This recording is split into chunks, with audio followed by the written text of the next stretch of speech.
Moments ago, President Trump speaking with reporters during a bill ceremony to reopen the federal government. Reporters present were able to ask the president a host of questions, including on nationalizing elections and also the continued fallout over Jeffrey Epstein. Let's go straight to Scripps News White House correspondent Haley Bull, who's on the North Lawn. And Haley, let's start with the president's comments about Jeffrey Epstein. What did he have to say?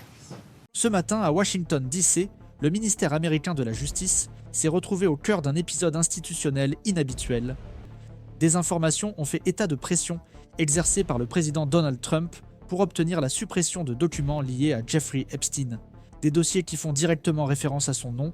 et détaillent des rencontres et des fêtes à Mar-a-Lago, connues dans certaines sources sous le nom de Girl Parties. Parmi ces dossiers, certains font état d'interactions avec des mineurs et de situations tenues secrètes, dont certaines ont été utilisées dans des procédures judiciaires antérieures, notamment le procès de Ghislaine Maxwell. L'impact de cet épisode ne s'est pas limité à ce qui s'est passé au sein du ministère de la Justice à ce moment-là. Il s'étend à plusieurs niveaux institutionnels, affectant la perception du public quant à la transparence, la supervision et l'intégrité des procédures fédérales. Parallèlement, des documents internes indiquent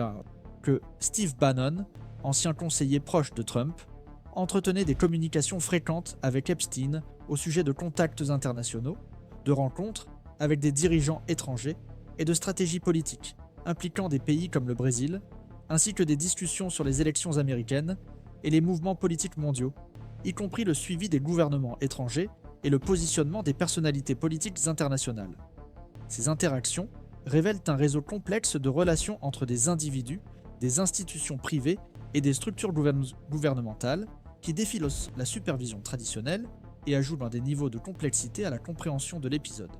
Alors que Trump cherche à contrôler la divulgation des documents, il reste actif sur les réseaux sociaux, publiant des photos de Bannon, des commentaires sur des monuments internationaux, des reportages critiques et des sujets de politique étrangère. Tout cela contraste avec la situation d'une grande partie de la population américaine, qui est confrontée à de réelles difficultés économiques et vit dans l'insécurité en matière d'emploi, de santé, de logement et d'éducation.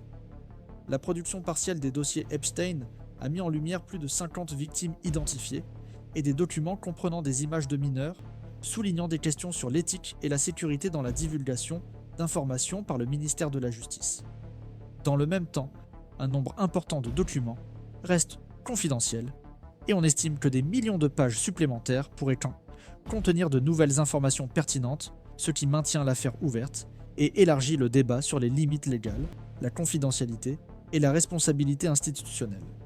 Outre l'impact juridique, des décisions telles que la fermeture du Kennedy Center et l'annulation de concerts ont des conséquences pour les institutions culturelles à but non lucratif et appartenant au patrimoine public.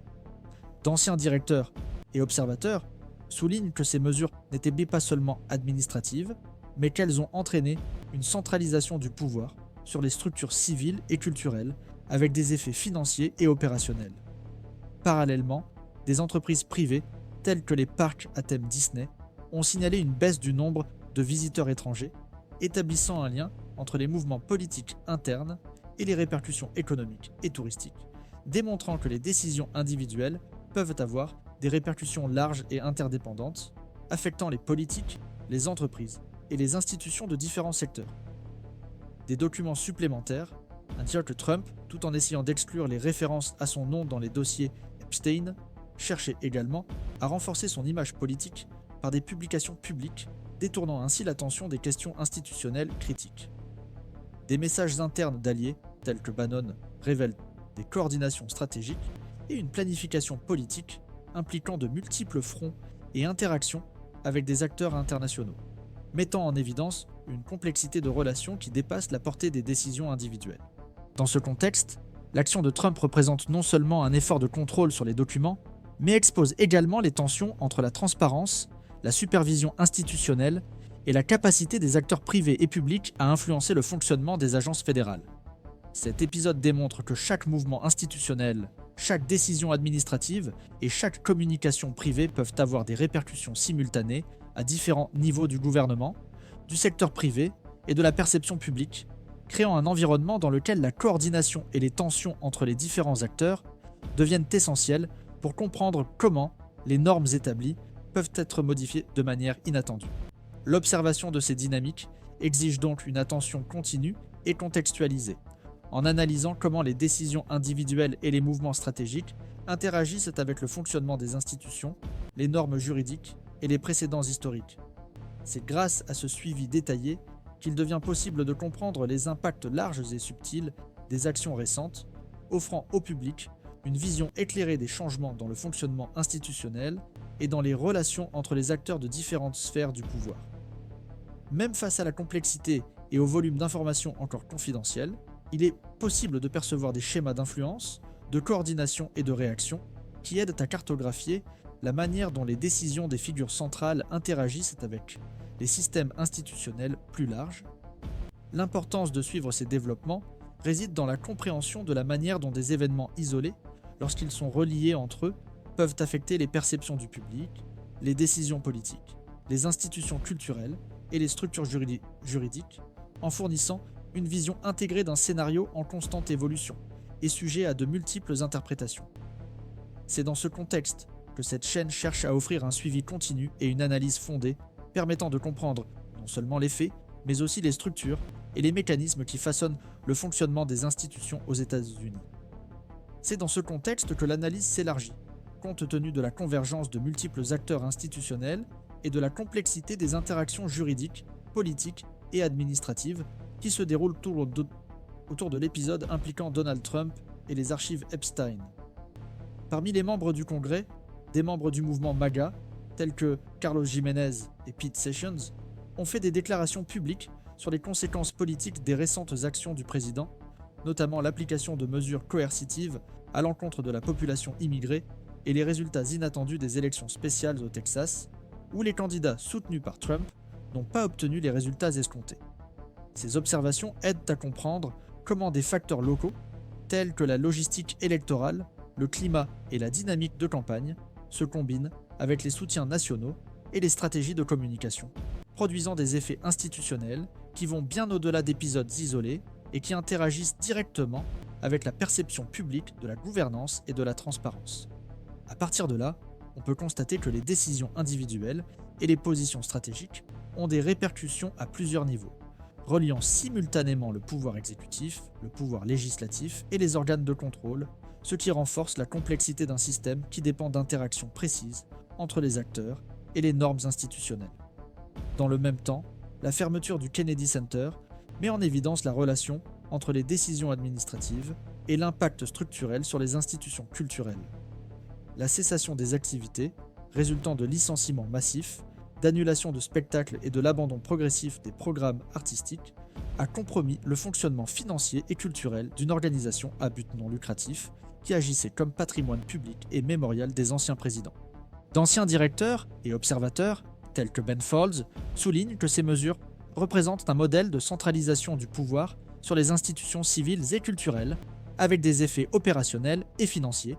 montrant que des décisions apparemment techniques ou administratives peuvent avoir des répercussions larges et profondes. Parallèlement, des entreprises privées, notamment les parcs à thème Disney, ont enregistré une baisse significative du nombre de visiteurs étrangers, un scénario qui montre comment les décisions politiques et institutionnelles internes ont un impact direct sur les performances économiques et commerciales, démontrant l'interconnexion entre la politique, l'économie et les perceptions internationales. Cette convergence de facteurs aide à comprendre comment les mouvements stratégiques individuels et institutionnels ont des répercussions simultanées dans plusieurs domaines. La divulgation partielle des archives Epstein maintient sous le sceau du secret un nombre considérable de documents, estimés à des dizaines de millions de pages, qui pourraient en contenir des références supplémentaires pertinentes, renforçant ainsi la nécessité d'un suivi continu pour comprendre les implications juridiques et institutionnelles. En outre, le contexte électoral, y compris les résultats inattendus des candidats aux élections spéciales et la manière dont les soutiens présidentiels ont été accueillis, met en évidence la complexité des variables qui interagissent en temps réel, des conditions locales aux stratégies nationales, affectant les résultats politiques, la perception du public et la dynamique des partis. Les informations disponibles indiquent que les décisions des personnalités publiques interagissent avec de multiples mécanismes juridiques, précédents, historiques et politiques administratives, créant un scénario de risque institutionnel encore en cours d'évolution. Au niveau fédéral, la coordination entre les différents départements et acteurs, ajoutée aux pressions externes de l'opinion publique et des médias, révèle des schémas d'influence et de contrôle qui peuvent affecter simultanément le fonctionnement des organismes publics et privés. L'observation continue de ces développements permet de comprendre non seulement l'impact immédiat de chaque décision, mais aussi comment les modèles de coordination et de tension institutionnelle se consolident, façonnant la capacité de réponse du système face aux actions individuelles et collectives. L'analyse de ces couches, des documents judiciaires aux mouvements politiques et culturels, renforce l'importance d'un suivi constant et contextualisé, fournissant une vision intégrée de la manière dont les institutions, les acteurs publics et privés et les décisions stratégiques s'interconnectent pour générer des effets larges et souvent inattendus. Ce suivi détaillé permet aux observateurs de comprendre les modèles émergents et les changements dans le fonctionnement du système, en évaluant les risques, les précédents et les répercussions potentielles de manière fondée. Observer ces interactions, sans tirer de conclusions hâtives, aide à cartographier la manière dont des événements isolés se transforment en débats plus larges sur la gouvernance, la transparence et la responsabilité institutionnelle, offrant une perspective solide sur le scénario en évolution. Même si la plupart des documents sont encore confidentiels, il est possible d'identifier des tendances et des modèles qui indiquent comment les acteurs individuels influencent la perception du public, les décisions législatives et le fonctionnement institutionnel. Ce type d'analyse continue et intégrée est essentiel pour comprendre comment des décisions isolées ont des répercussions à plusieurs niveaux, influant sur les politiques, les institutions culturelles, les opérations économiques et la manière dont les normes juridiques sont interprétées et appliquées. Le suivi de ces développements permet de comprendre, de manière structurée, comment le système institutionnel réagit à des événements complexes, et ce canal se propose d'offrir cette analyse constante, contextualisée et fondée, afin que le public comprenne les multiples dimensions de l'épisode en cours. L'épisode impliquant Donald Trump et les dossiers de Jeffrey Epstein reste entouré d'interprétations divergentes parmi les juristes, les analystes politiques et les observateurs institutionnels, qui proposent des lectures différentes sur la signification, la portée et les impacts possibles des mesures prises. Pour certains experts, les tentatives de contrôle et de suppression de documents constituent un effort isolé de l'ancien président pour gérer le discours public, tandis que d'autres soulignent des schémas de coordination plus larges, impliquant des membres du Congrès, des alliés proches, des conseillers stratégiques et des réseaux de communication internationaux. Certaines interprétations soulignent les répercussions directes sur la perception de la transparence, de la supervision et de l'intégrité des institutions, tandis qu'un autre courant met l'accent sur le caractère technique, confidentiel et documentaire de l'épisode, rappelant que la divulgation des archives n'est pas encore terminée. Le débat porte non seulement sur les documents déjà rendus publics, mais aussi sur le volume important retenu par le ministère de la Justice, estimé à des dizaines de millions de pages, qui pourraient contenir de nouvelles informations ou des références supplémentaires, ajoutant ainsi des niveaux de complexité à l'analyse juridique et institutionnelle. En outre, l'épisode comprend des décisions institutionnelles connexes, telles que la fermeture du Kennedy Center, qui combine des aspects administratifs et financiers. Les rapports d'anciens directeurs et d'experts indiquent que ces mesures vont au-delà des ajustements opérationnels et mettent en évidence une tendance à la centralisation du pouvoir sur les institutions civiles et culturelles, ce qui a des répercussions durables sur le fonctionnement, le patrimoine et la fonction des organisations à but non lucratif. Les effets se manifestent également sur les entreprises privées, notamment les parcs à thème et les grands opérateurs touristiques, démontrant que les changements d'attitude institutionnelle et politique peuvent avoir des répercussions sur l'activité économique, reliant les décisions administratives à des résultats concrets dans de multiples secteurs et renforçant la complexité des conséquences simultanées. Les analystes soulignent également l'importance d'observer les modèles de coordination entre le pouvoir exécutif, le pouvoir législatif et les organes de contrôle, en soulignant que des actions isolées peuvent produire des effets larges et multidimensionnels et affecter les perceptions sociales et les structures parallèles. Dans le domaine électoral, les retombées des élections spéciales et les commentaires de membres du Congrès tels que Carlos Jiménez et Pete Sessions révèlent que l'influence des soutiens présidentiels sur les résultats locaux dépend de divers facteurs, notamment la dynamique de la campagne, le climat politique, le comportement de l'électorat et la compétitivité entre les candidats. Les experts soulignent qu'il n'est pas possible de tirer des conclusions définitives à partir d'une seule élection, même en cas de divergence entre les attentes et les résultats. Cet épisode montre comment les décisions des personnalités publiques sont liées aux normes juridiques, aux précédents historiques et aux mécanismes institutionnels, créant un environnement dans lequel les risques, les interprétations et les répercussions font encore l'objet de débats. Le débat s'étend à la gestion des documents, à l'application des règles de confidentialité par les organismes fédéraux et à la coordination entre les départements chargés de superviser les enquêtes complexes. Il existe des divergences quant à la responsabilité individuelle par rapport à la responsabilité institutionnelle, aux priorités en matière de divulgation des archives et à l'équilibre entre la transparence publique et la protection des victimes. Les observateurs soulignent que les réponses du système dépendent de l'interaction entre les décisions judiciaires, la pression législative et la surveillance interne, et que les effets futurs seront encore définis par des délibérations et des évaluations en cours. Certaines interprétations indiquent que la manière dont le système réagit pourrait établir des précédents pour le traitement des archives et la supervision des personnalités publiques impliquées dans des enquêtes de grande envergure, soulignant l'importance d'un suivi détaillé et contextualisé.